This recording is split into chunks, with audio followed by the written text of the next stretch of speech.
Bonjour à tous, nous sommes le vendredi 21 avril, on va lire la parasha Tazria Metzora ce Shabbat. Un des sujets principaux c'est la lèpre, Tsaraat, et je vais faire quelques mots d'introduction et partager avec vous des idées intéressantes que j'ai entendues du Rav Y.Y. Jacobson.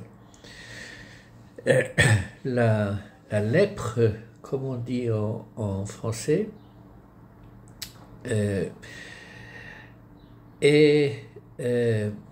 arriver à trois endroits différents, sur les murs d'une maison, sur un vêtement, sur un individu. Et il s'agit d'une affliction, d'une maladie qui est une maladie de type spirituel, puisque quelle est la personne qu'on va consulter pour déterminer si il y a un cas de lèpre? C'est le Kohen. Et on va pas chez le Toubib, on va chez le Kohen d'après la Torah. Et Chazal, nos sages, ont établi, comme vous le savez sûrement, un lien étroit entre cette maladie et ce qu'on a l'habitude d'appeler la shonara, la médisance. Pourquoi? Tout simplement parce qu'il y a deux cas dans le Chumash, deux cas de lèpre qui apparaissent. Le premier, c'est après l'épisode du buisson ardent, quand Dieu veut confier à Moshe le rôle d'aller sauver les Bnei Israël et de les faire sortir d'Égypte. Nous savons tous qu'il est réticent, et à un moment il dit que les Bnei Israël ne me croiront pas. Oui. Et à ce moment-là, Kadosh Baruch Hu lui dit, mets ta main dans ta poitrine, ressors-la, et sa main devient lépreuse.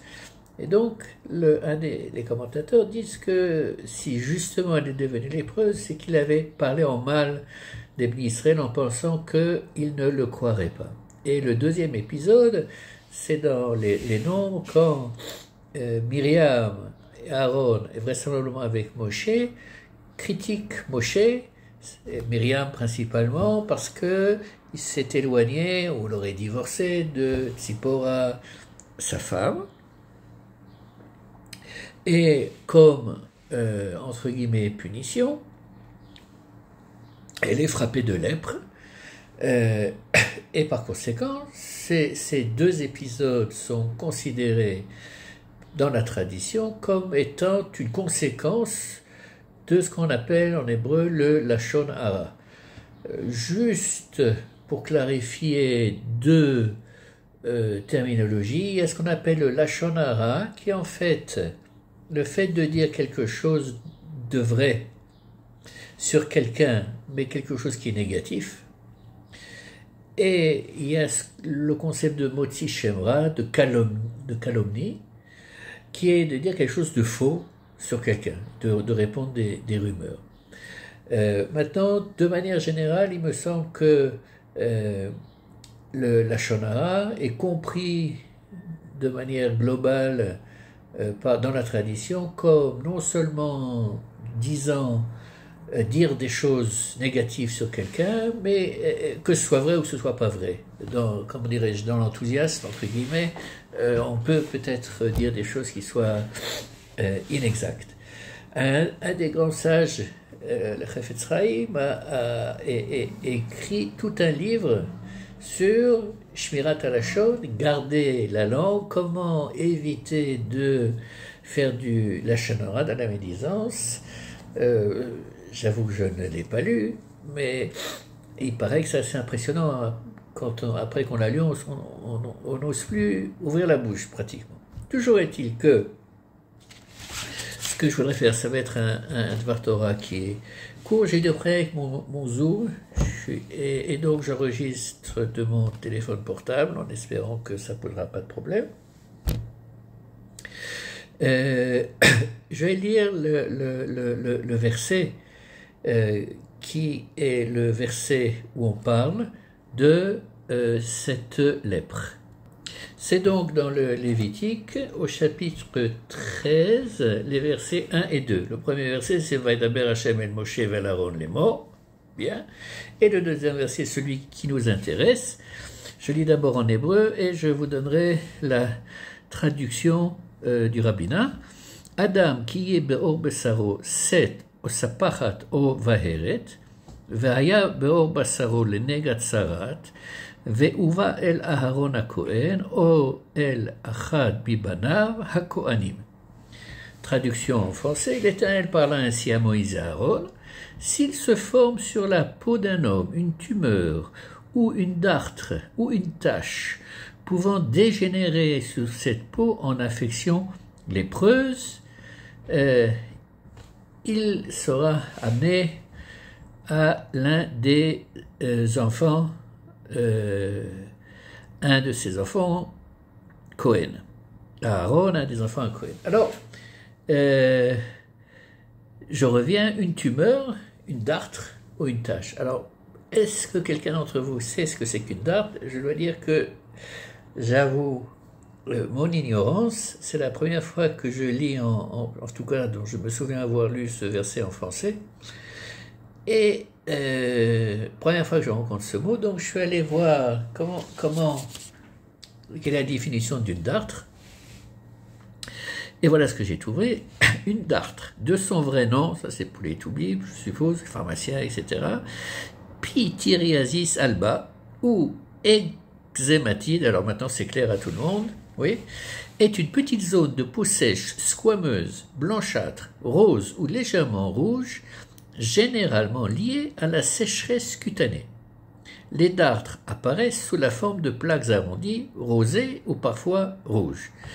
Donc, la définition technique de quelle est la différence entre une tumeur, une dartre et une tache ne nous intéresse pas particulièrement, en tout cas dans ce Dvar Torah.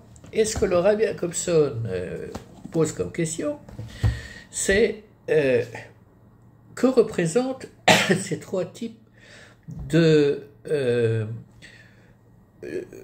problèmes à la peau ou pas uniquement sur la peau de l'homme. Eh bien, c'est pas uniquement, comment dirais-je, un problème de technique, de savoir quelle doit être la longueur du poil, sa couleur, hein, est-ce que c'est ça, à quelle distance que c'est rond, c'est pas rond. On va maintenant rentrer dans un domaine plus intéressant.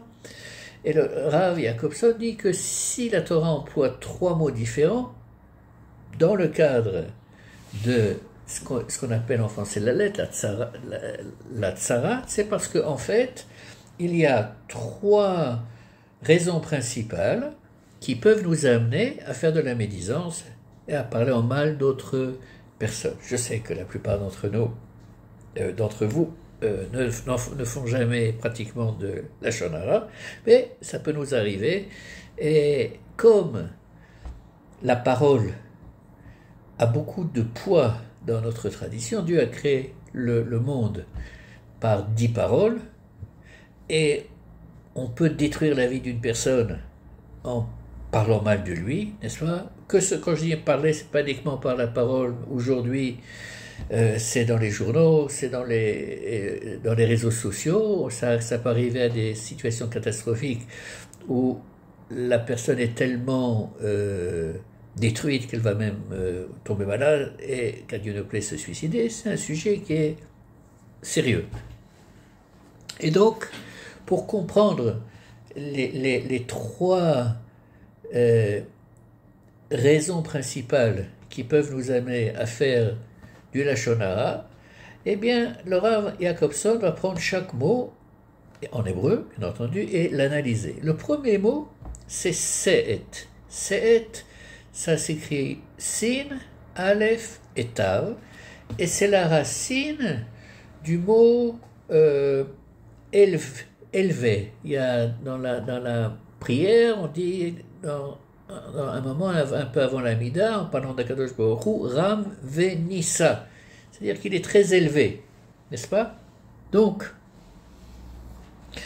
le Rav Jacobson propose l'explication suivante, c'est que quand on dit du mal de quelqu'un, eh bien, d'une certaine manière, ça nous permet de nous rehausser, n'est-ce pas? Lui, c'est quelqu'un qui se conduit mal, ou qui fait je ne sais pas moi, qui fume des drogues, enfin peu importe quelle que ce soit la chose mal que nous disions, mais nous, nous on est bien, on n'est pas comme l'autre. Donc ça nous permet d'avoir un sentiment de supériorité. Et c'est souvent très agréable de pouvoir se sentir supérieur à l'autre, quitte à le rabaisser. Ce qui est le cas de ce cas-là de Seth. Ensuite, la deuxième possibilité, le deuxième type de raison qui peut nous amener à faire de la médisance, c'est Sapachat. Sapachat s'écrit Samerpechet Tav, et la racine, c'est les trois premières lettres, Samerpechet, qui sont Sephar. Sephar, en hébreu moderne, si je pense à une ambassade, on aura un attaché militaire, un attaché commercial, ça va s'appeler Nispar Tzva'i ou Nispar Misrari, ou bien quand on écrit un contrat, il y a la partie principale du contrat et ensuite il y a des annexes. Les annexes dans un contrat en hébreu, c'est Nispachim, le Nispar numéro 1, Nispar numéro 2, etc. On peut avoir 36 annexes. Donc, qu'est-ce que ça vient représenter? Ça vient représenter l'idée suivante. Faire de la médisance tout seul, c'est pratiquement impossible. Oui, il faut au moins deux, et souvent c'est en petits groupes ou en plus grands groupes. Donc, imaginez une situation dans laquelle vous êtes avec un groupe d'amis, de connaissances. Et maintenant, dans ce groupe, quelqu'un commence à parler de Shmuel ou de Hana ou peu importe de qui et commence à dire qu'il s'est comporté comme un sagouin ou elle n'a pas voulu me prêter sa poêle ou est-ce que je sais, enfin elle commence à déblatérer ou il commence à déblatérer sur quelqu'un. Et tout le monde écoute, oui, et peut-être, vraisemblablement, il y aura beaucoup de hochements de tête en disant oui, effectivement, on le connaît, on la connaît, elle n'est pas sympathique, elle n'est pas ceci, ou elle n'est pas comme ci, elle n'est pas comme ça, etc. Et même si en fait on pourrait être mal à l'aise vis-à-vis de ce discours négatif, mais on n'ose pas dire écoutez, c'est pas vrai, elle n'est pas comme ça, c'est quelqu'un de très gentil, enfin, etc. On n'ose pas s'opposer à ce discours négatif parce que on veut se sentir faire partie du groupe. C'est le Nispar. On fait partie du groupe. Le prix de cette appartenance, c'est notre passivité face à cette médisance, et c'est pour ça que le mot nispar, c'est un nif'al, c'est quelque chose de passif. Il attache un attaché commercial, oui, il est attaché. Oui, on l'a, entre guillemets, oui, on l'a attaché. Donc ça, c'est la deuxième raison. Et la troisième vient de la troisième catégorie qui apparaît dans notre verset, Baheret, Bet He Resh Tav, dont la racine c'est Bet He Resh, c'est Bahir, ça veut dire clair. Alors, qu'est-ce que ça signifie? Ça signifie que l'exemple que donne, le Rabbi comme ça, je le donnerai dans 2 minutes, mais c'est que on voit une personne se comporter d'une certaine manière qui, à nos yeux, c'est quelque chose, il est en train de faire quelque chose de mal, oui, c'est clair, voilà, c'est clair, à nos yeux, il est clair que un tel ou une telle est en train de se conduire de manière totalement inappropriée, oui, c'est des choses qui peuvent arriver extrêmement fréquemment dans notre vie, puisque il est difficile de faire abstraction de ce que nous jugeons souvent par nos yeux, oui, mais malheureusement nos yeux peuvent nous tromper.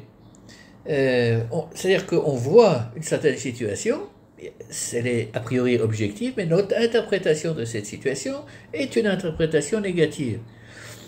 On est convaincu que notre manière négative de voir ce que nous voyons C'est la vérité, c'est bahir, c'est clair à nos yeux.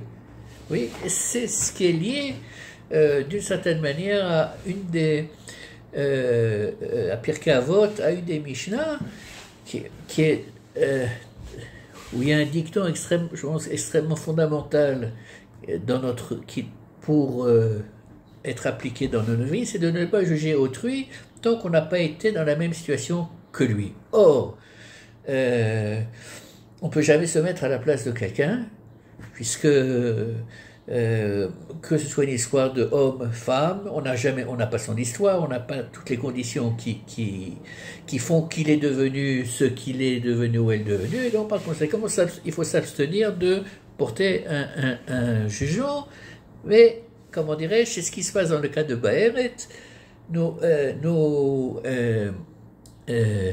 est facile de porter un jugement qui peut être totalement à l'opposé, en fait, de la réalité. Et l'exemple tragique que le Rav Jacobson cite dans son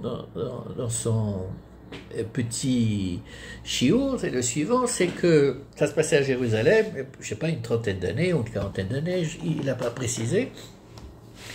Une famille très religieuse mettons Méachari par exemple, un couple avec 11 enfants, et la mère meurt soudainement un peu après juste avant Sukkot d'un AVC, et du jour au lendemain, voilà cette famille qui se retrouve, le mari sans sa femme et les enfants sans leur maman. Et donc, après le Chag, il décide d'aller au cimetière à Har HaZeitim, au Mont des Oliviers, là où la mère a été enterrée, et ils vont à la station de bus pour prendre le bus. Il y a 11 enfants, le papa, il s'assied sur un banc, oui, en attendant le bus qui va les amener au Mont des Oliviers, et arrive un vieux monsieur qui en yiddish parle aux enfants et leur dit ça vous a pas suffi les vacances que vous avez eues pendant Sukkot? Qu'est-ce que vous perdez votre temps? Pourquoi est-ce que vous ne retournez pas étudier la Torah dans votre cheder ou dans votre yeshiva, etc., etc.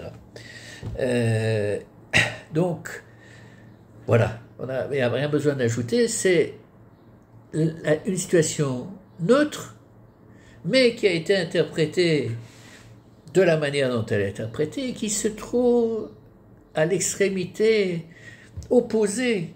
Si savait ce monsieur le cas de cette famille, je pense qu'il ne saurait pas comment faire tchouva par rapport à cette chose-là. Donc, quoi qu'il en soit, je termine là en disant que la médisance, le lachon hara, est quelque chose qui est tellement répandu, oui, dans les sociétés, dans les médias, et qui est dans la tradition juive totalement interdit, et sur lesquels nos sages nous demandent d'essayer de faire en sorte de nous abstenir le plus possible de ce mauvais comportement.